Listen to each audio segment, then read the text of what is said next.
Bonjour Madame Manon. Oui, nous sommes très ravis d'être ici dans cet espace qui est à la fois raffiné, délicat et tout. Merci de nous avoir accueillis. Merci d'avoir accueilli Frida 54, qui est une marque de design intérieur qui allie tradition et modernité. Et pour le lancement de cette collection de rythmique qui est inspirée de Eku,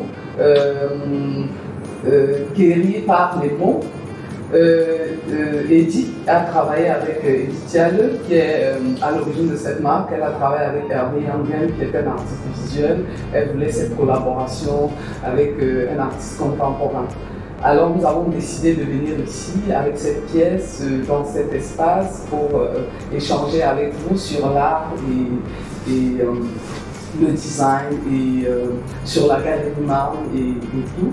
Et une question qui me vient à l'esprit, quand je faisais des recherches sur la galerie Marne, de 1995 à 2000, ça fait un quart de siècle. Galerie Marne, vous êtes pionnière et tout. Dans 3 mois, vous serez à 25 ans. C'est quoi 25 ans pour une galeriste au Cameroun?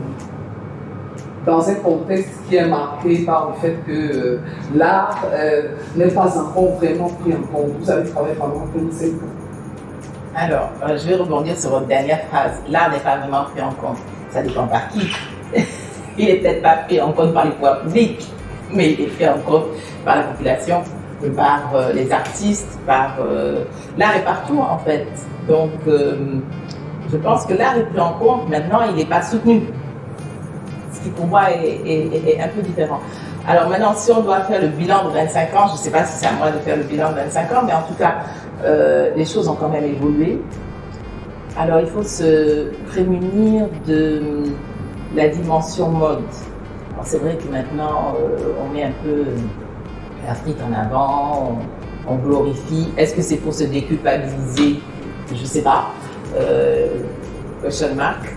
Est-ce que c'est un effet de mode? Et auquel cas, ça serait dommage. Mais je pense qu'il ne faut pas attendre des autres.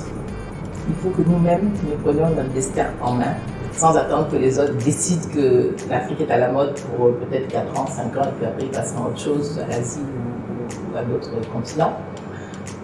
Donc maintenant, en termes de bilan, moi je dirais que le bilan est positif, qu'on a évolué. Le positionnement de la galerie au départ était peut-être un peu trop élitiste, même si dans la perception d'un grand nombre de personnes, la galerie reste un lieu un petit peu élitiste. C'est dommage parce que je pense qu'entre-temps quand même on a évolué. La galerie a donné naissance à une fondation, la Fondation MAM, qui pour moi a un objectif beaucoup plus large, une vision beaucoup plus élargie. Donc voilà, je dirais que la galerie MAM a donné naissance à la Fondation MAM, qui elle est multidisciplinaire et qui décloisonne les choses. C'est-à-dire qu'on est dans le littéraire, dans la poésie, dans l'agriculture même. Dans le mot agriculture, il y a quand même le mot culture. Donc on est en train de travailler sur ça, sur des projets qui sont vraiment super. S'il fallait parler de 3 projets en 25 ans, en fait, trier 3 projets au volet, 3 projets, vous parlez de quel projet? Des projets à venir ou non, des projets passés? Passés. En fait, qui m'ont marqué. Qui sont pour vous les plus avoir. Ah, il y a eu l'exposition de Billy Bijoka. Oui. Une installation extraordinaire où il a toujours ce mélange des cultures, cette approche très, très ouverte. Donc, c'est une exposition, enfin, c'est une installation en fait, qui était vraiment superbe. Voilà, ça c'est vraiment ce qui m'a marqué le plus dans l'histoire de la galerie. Ensuite, ce qui m'a marqué forcément, c'est, enfin, je ne sais pas chronologique, parce que bien sûr l'installation de Billy est arrivée après, mais l'ouverture de la galerie, parce que ça a été un challenge. Vous avez parlé de miracle tout à l'heure, mais ça a été un miracle parce que, pour la petite anecdote, ici il y avait des studios qui étaient loués et bon, quand ma mère décède, je me dis, elle ne me laisse pas une fortune, mais elle me laisse quand même un petit quelque chose. Et donc je me dis, il faut que je fasse quelque chose Et d'ailleurs, j'ai lu dans une de vos interviews dans le monde où vous parlez, un ami vous a dit de suivre vos émotions. Tout à fait. Et est-ce que vous continuez tout à Complètement.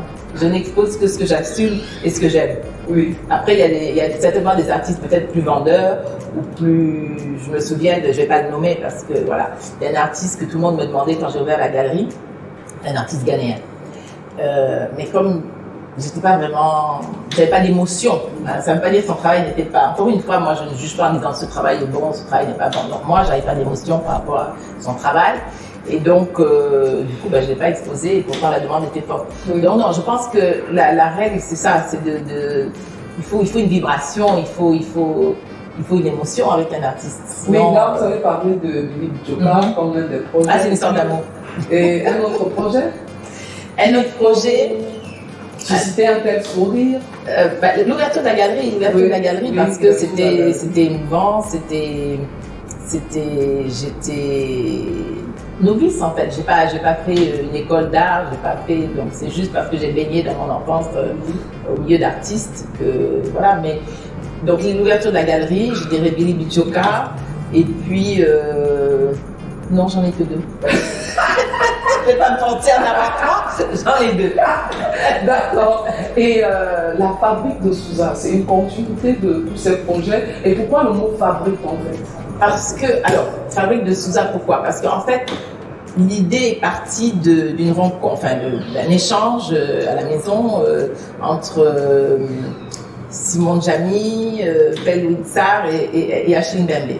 Et donc, je disais à Felwine et à Achille, c'est très bien, vous faites de superbes choses à Dakar, vous faites les ateliers de la pensée, vous philosophez, c'est un fabuleux travail, mais quid du Cameroun? Je dis Achille, toi, bon, Felwine est sénégalais, mais Achille, tu es camerounais, quid du Cameroun et quid de l'action? Ces belles idées, ces belles réflexions, toute cette philosophie, c'est utile, c'est même indispensable. Mais après, comment est-ce que ça se décline en action? Comment est-ce que la jeunesse, quel bénéfice elle en tire finalement? Donc, on s'est dit, mais on va travailler de la sorte, c'est-à-dire qu'on va prendre une thématique de Dakar et puis on va essayer de la décliner en action concrète sur le terrain. Donc, on s'est dit comment on fait. On va se réunir à Souza, puisqu'à Souza, on a des résidences d'artistes, etc. Il faudra que vous veniez voir d'ailleurs. Et donc, on s'est réunis pendant à peu près 5 jours, 5-6 jours, je me souviens plus exactement le nombre de jours, avec des étudiants, on était une vingtaine, et on a réfléchi sur des thématiques, et j'ai dit, en sortant de ces 6 jours-là, il faut qu'on ait 3 projets extrêmement concrets, au moins 2, extrêmement concrets, dont la cartographie de Souza. La cartographie de Souza, ça consiste à comprendre comment les choses fonctionnent dans cette zone-là, comment est-ce que sur le plan social, sur le plan ethnologique, sur le plan comment tout cet écosystème fonctionne et comment est-ce qu'on peut faire renaître aussi des pratiques ancestrales qu'on a perdues, que ce soit dans l'agriculture, au niveau de la société, même le fonctionnement de la société, etc.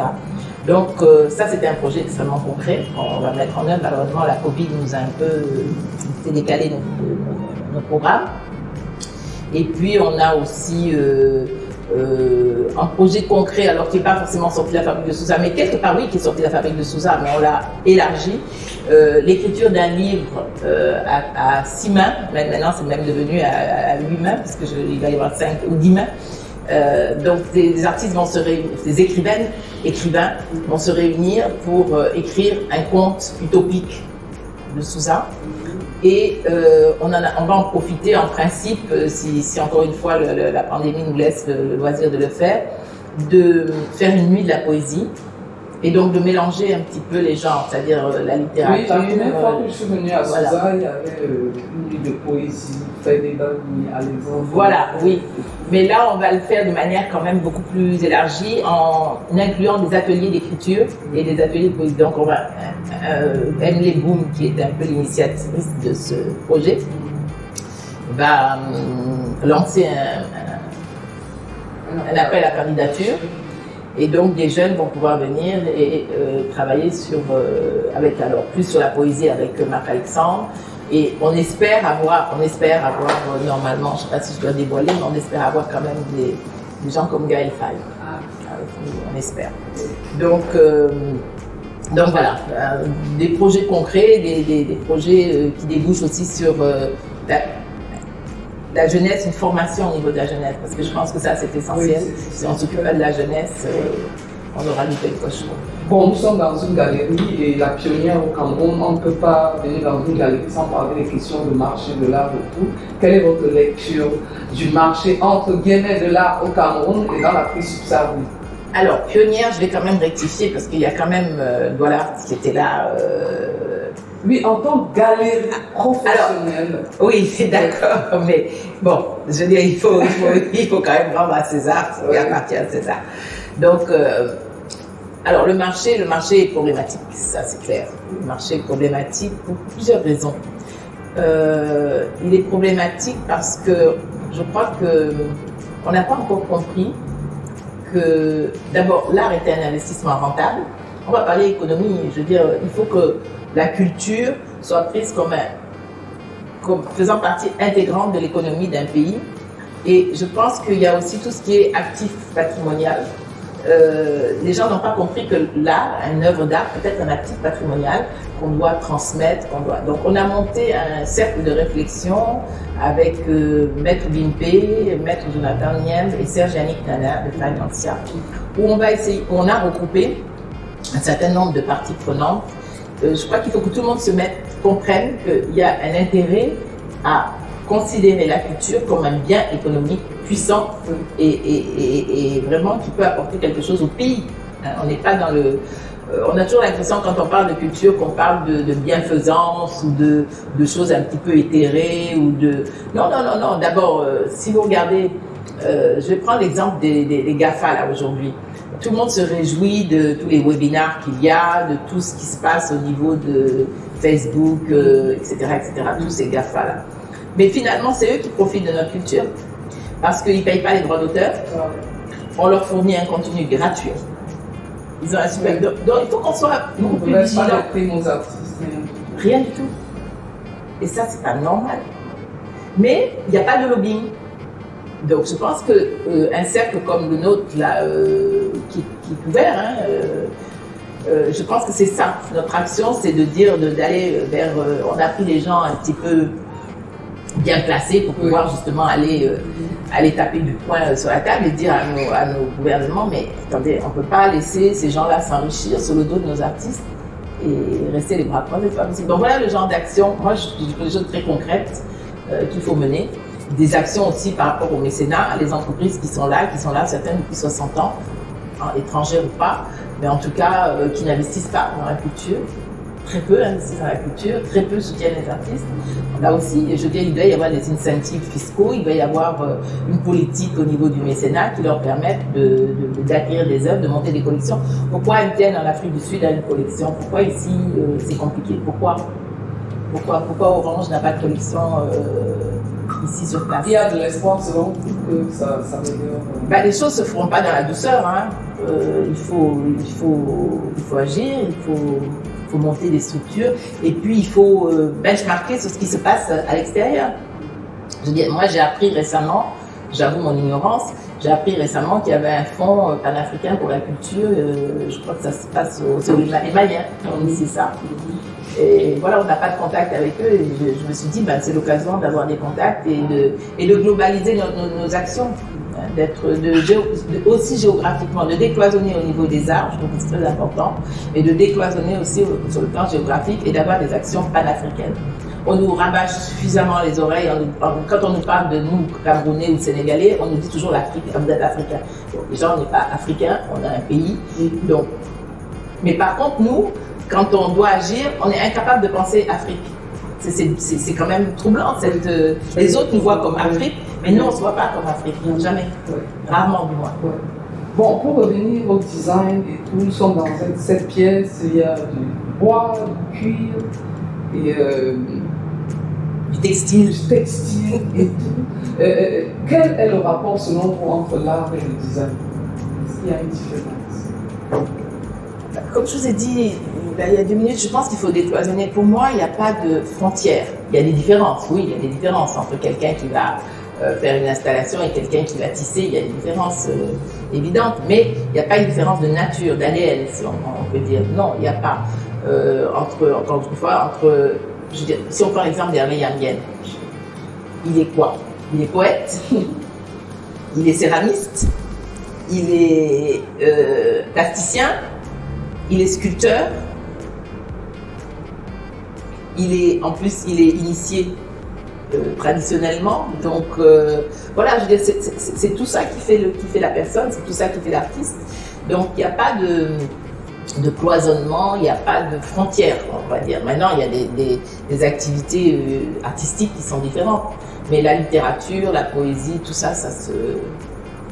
Entre le cuir, le bois, le textile, quel est le matériel qui vous affectionne le plus, les couleurs et tout? Quelles sont vos couleurs préférées? J'ai pas de couleur préférée, j'ai pas de matériaux préférés, j'ai juste envie d'avoir des émotions. Donc si je vois une œuvre ou si je rencontre quelqu'un, ce qui compte pour moi, c'est l'énergie positive, c'est l'émotion, c'est l'envie d'eux, c'est l'enthousiasme, c'est voilà. Mais c'est pas, non, j'ai pas d'a priori particulier, non. Quelle est la pièce préférée dans votre maison? Vous avez une pièce préférée? Du tout. Je suis désolée, du tout. Non, ça dépend des moments, ça dépend de mon feeling du jour, ça dépend de tas de choses. Non, j'ai pas de. J'essaye d'être ouverte, enfin, oui. Non, j'ai pas de lieu. Mais même si vous me demandiez entre les villes que je serais incapable de vous dire, je suis toujours contente de rentrer chez moi, quand je dis chez moi, là où est mon domicile, et je suis toujours contente d'aller par exemple à Dakar. Je veux dire, ce sont des émotions différentes, ce sont des personnes différentes, ce sont des rencontres aussi, voilà, des personnes que je vais rencontrer qui sont forcément différentes. Mais non, j'ai pas d'attachement particulier, non. Sur cette pièce, les mots qui sont écrits sont « À l'ombre des arbres, nous brillons de délicatesse et de raffinement. » Délicatesse, raffinement. Ce qui me parle le plus, c'est arbre. Je suis désolée. Oui, après vient le reste. Mais pour moi, le point d'ancrage ici, c'est les arbres. Ce sont nos racines. C'est tout l'écologie, c'est tout ce qui, de plus en plus, on se rend compte que les arbres ont une vie, seront salvateurs pour nous. Cet oxygène, tout ça, c'est la nature en fait. Hein.